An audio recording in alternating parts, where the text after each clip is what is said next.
Hi everyone, my name is Shahjahan VM. I welcome you to my channel 7 English IELTS. In today's video lesson, I'm going to teach you about IELTS Writing Task 1 Academic. As you all know that IELTS Writing Task 1 Academic, it's graph writing. There are mainly 4 types of graphs: pie chart, line graph, bar graph and table. Apart from these 4, there are 3 other diagrams can be asked. For example, process, procedure, map or plan. So in order to complete this task 1, you will be given 20 minutes out of the total 1 hour. And you need to write at least 150 words and you can write up to 170, 180 words ideally. And you need to divide that paragraph into 3. Introduction, overall or general overview and body paragraphs.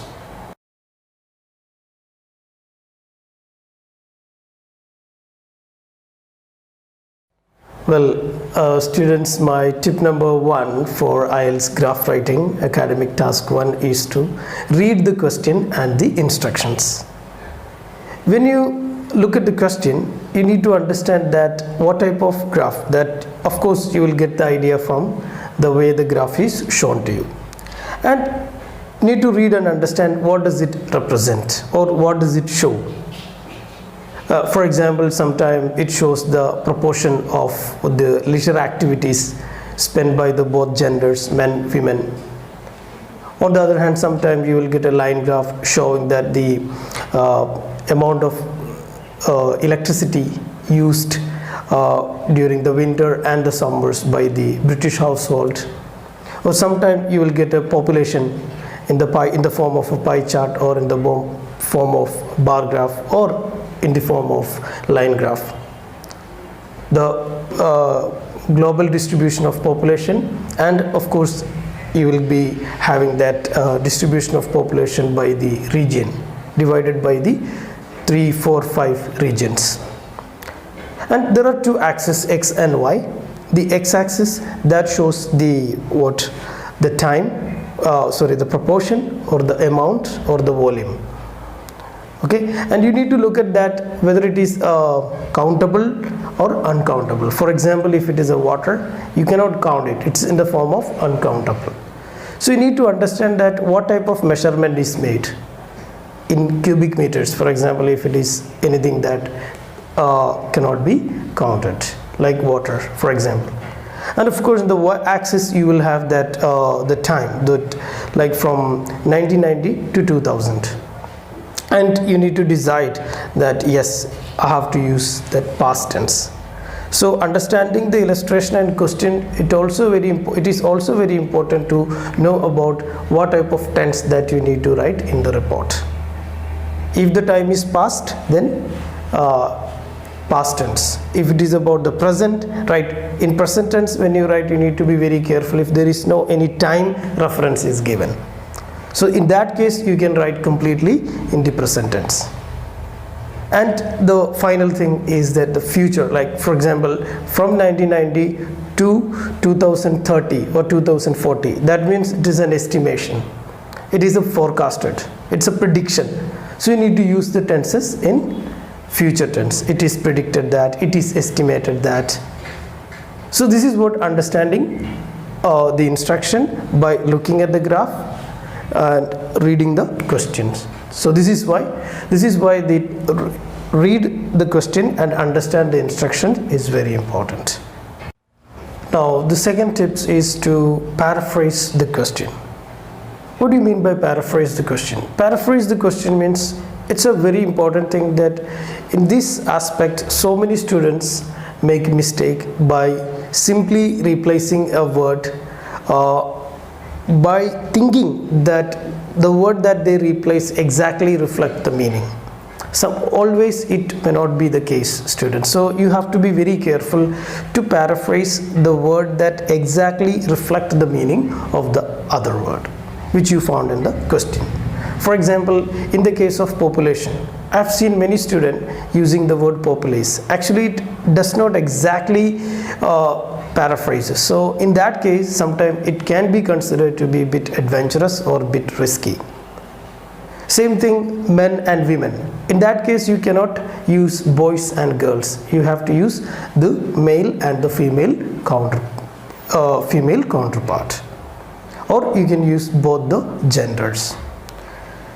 For example, leisure activities, spare time activity, that exactly paraphrases the question, or recreational activities. So this is a very important aspect when it comes to the paraphrasing. Well, the third step in IELTS graph writing is to locate the main trend. In this case, another problem that I have come across with a number of students is that they used to find out, or they used to write they used to include every details in the graph writing. So identifying the main idea means you just need to locate 2 or 3 main trends. It can be the values or ratio or proportion. It can be divided into 3 different kind of information or piece of info. That only you need to write, because in the question it is very clearly says that report the main features and make a comparison wherever it is relevant. So does that mean you need to include every details in your body paragraph, task 1? No, not at all. If you include, you have made your report against the instruction. That's what in the first step I told you to read and understand the question and the instruction by locating the main trend. So here the topic is locate the main trend. So locating the main trend means 3 information. That would be the important piece of information. First of all, the highest, second the lowest, and the equal. So these are the main. So when you look at the graph, there are basically 2 type of graphs, a dynamic one and a static one. If it is a dynamic chart, you need to locate how the information changes over a period of time. So you need to locate the 3, like highest, okay, then the lowest, then the equal. So when it reached the highest or the peak level, during what period of time it remained constant, on what point of time it declined or dropped. So only these 3 important pieces of information only you need to identify. That's what I mean by locating the information. Well, the third step in IELTS graph writing is to locate the main trend. In this case, another problem that I have come across with a number of students is that they used to find out, or they used to write they used to include every details in the graph writing. So identifying the main idea means you just need to locate 2 or 3 main trends. It can be the values or ratio or proportion. It can be divided into 3 different kind of information or piece of info. That only you need to write, because in the question it is very clearly says that report the main features and make a comparison wherever it is relevant. So does that mean you need to include every details in your body paragraph, task 1? No, not at all. If you include, you have made your report against the instruction. That's what in the first step I told you to read and understand the question and the instruction by locating the main trend. So here the topic is locate the main trend. So locating the main trend means 3 information. That would be the important piece of information. First of all, the highest, second the lowest, and the equal. So these are the main. So when you look at the graph, there are basically 2 type of graphs, a dynamic one and a static one. If it is a dynamic chart, you need to locate how the information changes over a period of time. So you need to locate the 3, like highest, okay, then the lowest, then the equal. So when it reached the highest or the peak level, during what period of time it remained constant, on what point of time it declined or dropped. So only these three important pieces of information only you need to identify. That's what I mean by locating the information. Yes, my fourth tip for IELTS academic student writing task 1 is to organize the paragraph. You know, organizing paragraph, it's very crucial for two reasons. One is your coherence and cohesion, another is task response. So in task 1 it is task response, because you have got the question and the answer, you just need to convert it into the information in the form of a report. Okay, now why paragraphing is very important in coherence and cohesion? One of the main reasons that many students lose mark in IELTS academic task 1 is overuse of linking words. They use so many linking words, that means the reader get confused. So when it is just because maybe you will consider it as a hook, you know, like using words randomly, thinking that it will create a positive impression in the for the examiner. So it never happens. Actually, in return, it creates a negative impression on the other hand. Just because you have used the word just to create that, yes, you know these words. And native people doesn't use, or native people do not use like that. So grouping the paragraph. Now, the second thing in the case of task response, like introduction, that should be in one paragraph, and the body paragraph, then in between the introduction and body paragraph, you need to organize the general overview. General overview means how well you understand the general information. So examiner will find two things looking at the body paragraph, in general paragraph or overall paragraph and the body paragraph. What are those things? First, examiner can understand how well you write the general information by reading the overall paragraph, and how effectively you write the details, the main trends, how well you identified, compare it and contrast it. So when you group the information, imagine there are two diagrams or two charts. So it's very important to divide the body paragraph into two. You need to keep separate body paragraph for each diagram. It doesn't mean that there are 6 graphs, you need to write 6 body paragraph. No, in that case you need to compare logically. The first you can make the comparison. For example, you have a pie chart about the electricity generation using 3 different sources in 3 different countries like New Zealand, United States and Australia. Electricity is generated from different sources. So it's very important to compare. You only need to write 2 body paragraph in the task 1. So logically arrange your details. Say, like for example, increase that whenever that the increasing trend happened, you need to use that in one paragraph. Try to include it in one body paragraph, and the decreasing trend try to include in another paragraph. That means you need to contradict it. While, however, you can start the paragraph in that case, in that way.